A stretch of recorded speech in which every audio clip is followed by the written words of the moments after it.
So, open na natin para makita natin ang loob.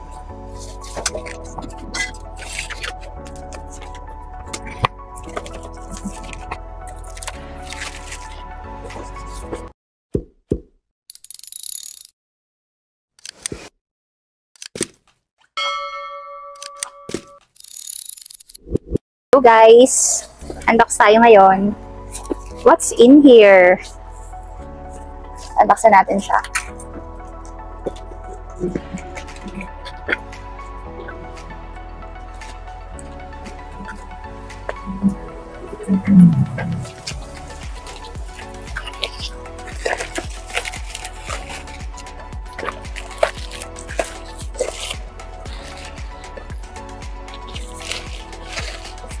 We have DJI.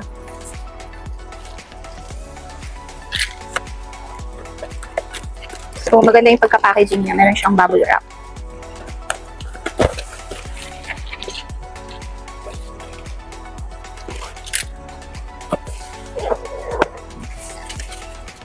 And meron pa siyang another bubble wrap sa loob. Hindi rin yung yung box niya. Thank you kay Kuya Courier. Wow. So, marami siyang bubble wrap sa loob. And finally, our DJI Mini 40. Sealed pa siya, guys. So, open na natin para makita natin ang loob.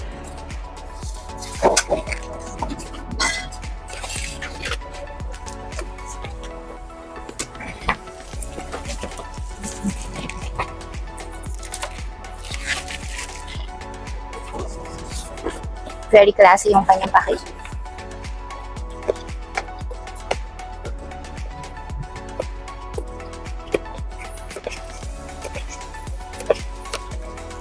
Wow.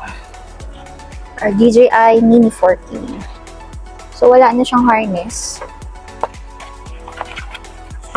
Ano pang inclusion niya?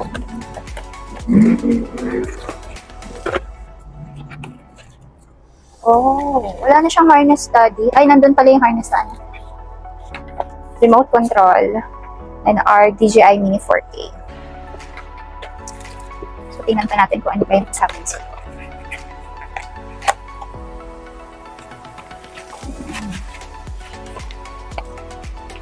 Yung dalawang cable niya. Connector. Oh, for Android. For Android. Ah, wala siyang iOS. Ito rin isa. And Type-C na connector. Wire connector. And meron din siyang free na pampalit na LEC. And screw. Dalawang set ng pampalit ng LEC. And may kasama na rin maliliit na nuts.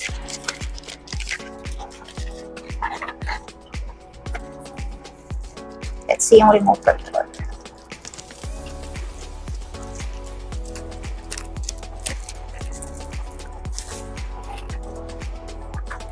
Ah, okay. Andito yung yung pang iOS ng connector.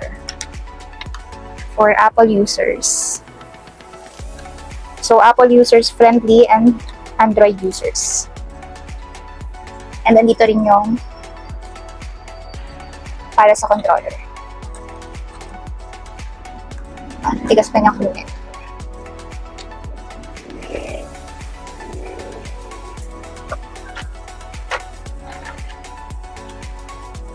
Okay.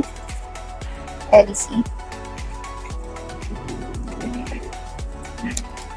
And meron din siyang kasamang isang battery.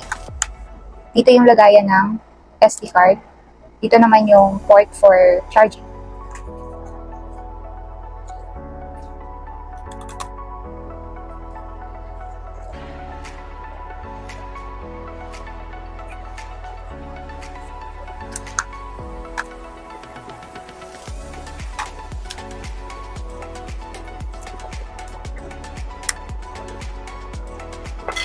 Yes. So, si seller po nito, nabilhan namin online lang, is legit. Legit po siyang DJI. So, this is our second purchase actually. So, itesting natin. Dapat may light indicator. Oh, low bat yata siya. Low bat. Yes.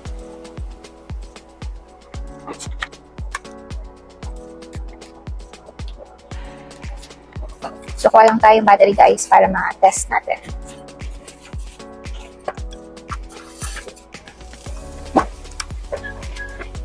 For now, itry natin kung meron ting battery si controller. Yun, may battery sa controller.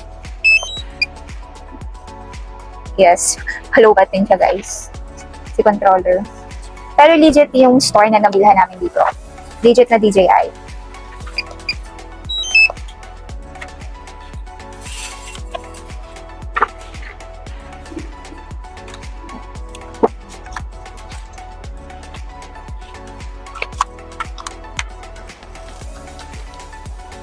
Yes, gumagana siya.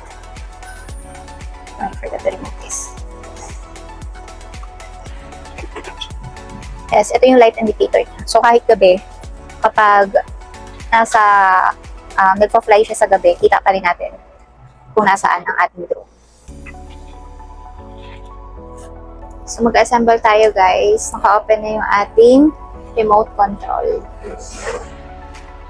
Open na guys yung ating remote control. Nilagay na natin yung ating connector and naka-download na tayo ng DJI Fly. Tapos para ma-connect natin siya sa ating remote control, kailangan natin i-press yung power button ng Android for at least 4 seconds. Tapos mag-beep siya. Nag-connect.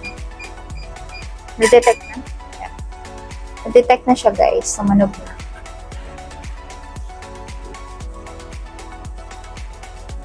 Okay, so, pag ready to fly na siya, ang indicator niya is green light. Yes, kasi may mga area na hindi talaga pwede mapalipad pag merong maraming satellites. Green and red. And meron siya guys kasama safety guidelines. Hindi siyang free sticker.